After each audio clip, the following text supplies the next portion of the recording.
Hello everyone. I'm sorry I can't be with you today to talk about this important topic of air quality management in Asia. I'm Andrea Hinwood, Chief Scientist of UNEP, and I've had a long-standing interest in air quality management. And more recently, I've started to engage in strategic foresight. And so today I'm going to just give you a light session on why we're all here, about why air pollution is so important, but also how we might be able to use strategic foresight for improving air quality. UNEP undertakes its work across three interconnected crises, that of pollution and waste, climate change, and biodiversity. And of course, in the context of air pollution and sources of air pollution emit climate pollutants. Air pollution impacts biodiversity in nature. Loss of biodiversity in nature can also influence air pollution and climate change. So we're talking about interconnected crises. And so, of course, if we solve air pollution, we will be making a dent in terms of resolving some of the issues associated with greenhouse gas emissions and climate change, but also biodiversity and nature loss. What are we talking about? To this audience, I'm sure you all know this, but we're talking about PM 2.5 and ozone, probably two of the most key pollutants of interest, with PM 2.5 making it in the global burden of disease as one of the most significant risk factors for a range of health outcomes. But we're also talking about nitrogen dioxide and nitrous oxides, the so-called air toxics, where those are a range of different pollutants which are produced in small quantities, but which are known for their toxicity, i.e. benzene, polycyclic aromatic hydrocarbons, etc. And of course, methane, which is a short-lived climate pollutant that contributes to ground-level ozone concentrations, and also global warming. And of course, the trend for methane is an unabated uplift of one. So I think there's no doubt, I think we all know why we need to improve air quality. We know that most of the world's population are breathing air that exceeds the current WHO guideline limits. And of course, without any policy intervention, PM 2.5 is predicted to increase by 50% by 2030. That's not that far away. The other compounding factor is that with climate change, and particularly with heat events, air pollution plus heat equals more air pollution. So the earlier that we actually deal with this issue, we will be able to deal with the health and environmental impacts of air pollution, but also in terms of climate change. This is a significant issue in the Asia Pacific. And with 92% or about 4 billion people exposed to poor air quality, and I know that you're in Bangkok and I know how significant the air pollution has been there, with people advised to stay home, and over 4 million premature deaths being recorded, and particularly those who are most vulnerable. And of course, we have issues in terms of the greenhouse gas contribution, and it impacts food security and biodiversity. So all of these issues mean that in this particular region, the Asia Pacific region, air pollution is a significant threat and one that needs to be resolved.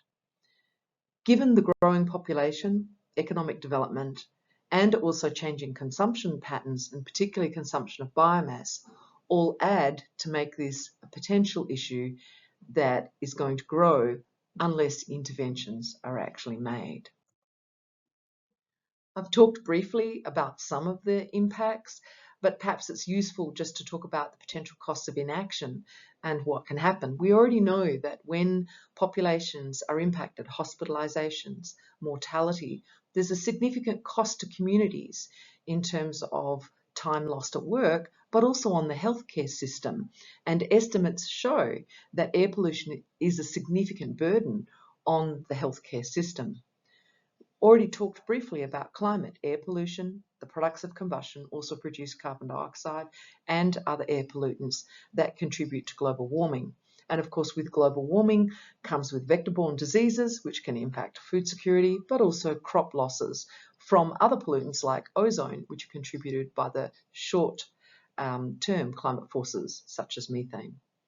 And of course, lost productivity, reduced tourism. No one necessarily wants to go to the beach if you can't see the horizon. We've already talked about crop losses, but also the health benefits are enormous if we actually reduce traffic congestion, for example, and reduced road injury. So as an issue, we have many benefits that could accrue if we actually tackled the problem. The Asia Pacific has made significant progress towards actions that can improve air quality, and many countries in the region have put in place measures to deal with industrial emissions, less so transport, but certainly in terms of household air pollution, air quality management generally, and an important contributor, agriculture. But a lot more can be done.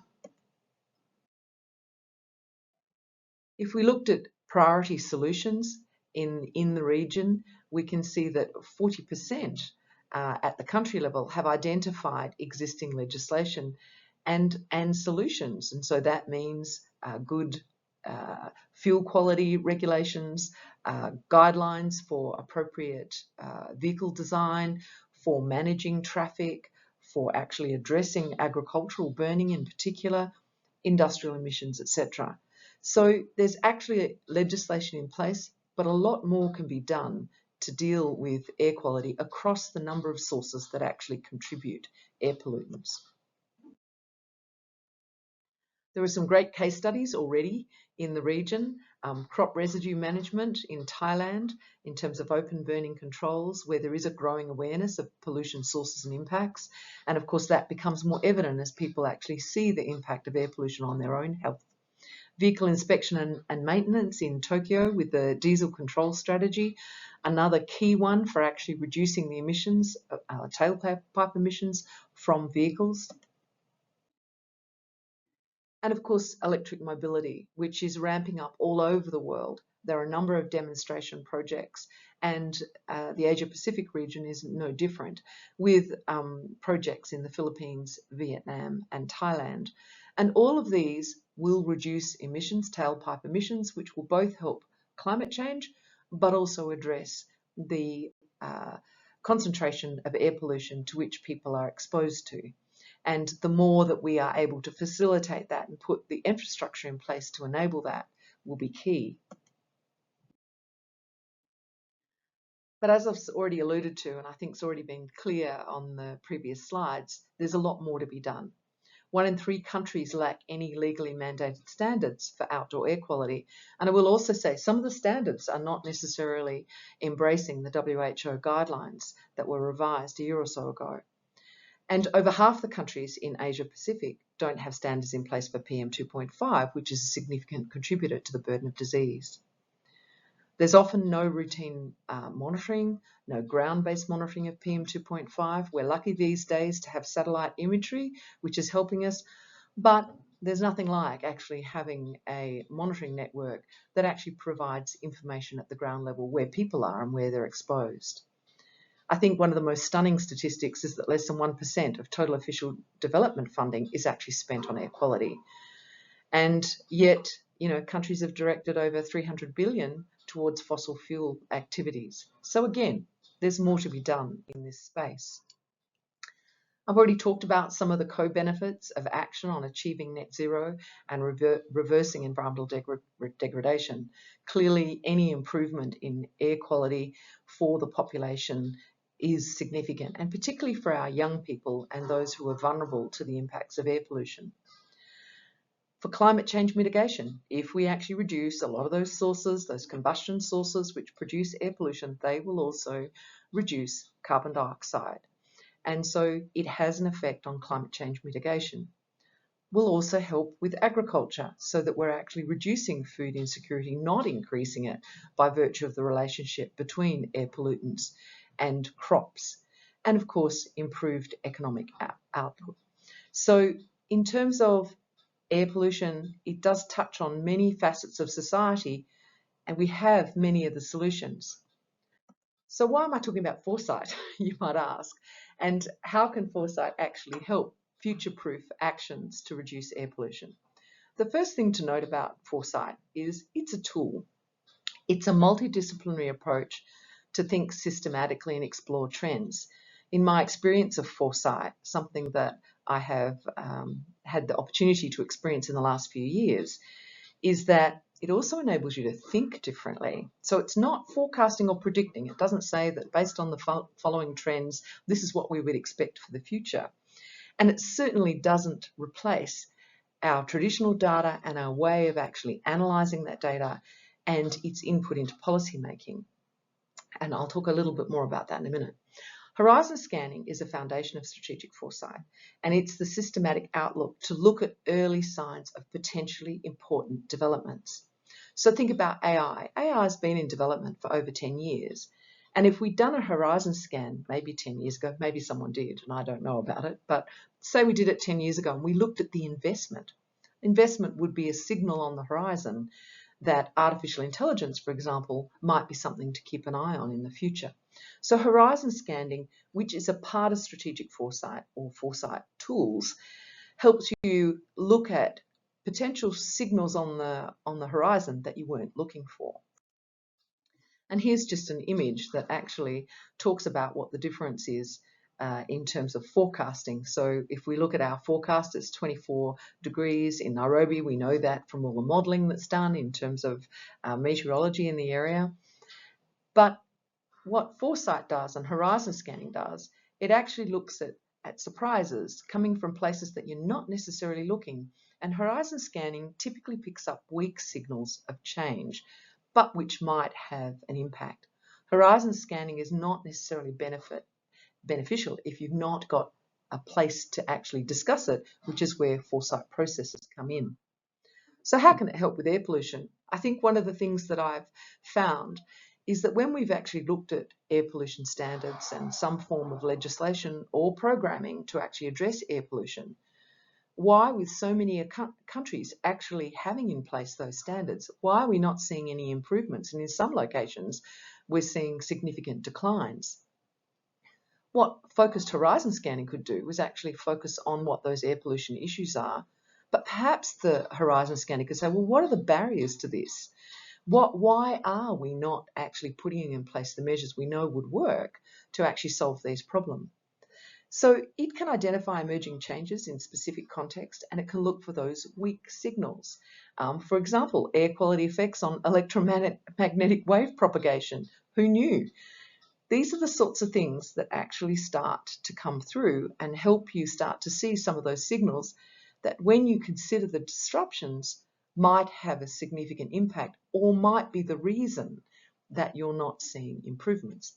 Clearly, finance and economic systems are reasons that perhaps governments are not putting in place the implementation of legislation that they have.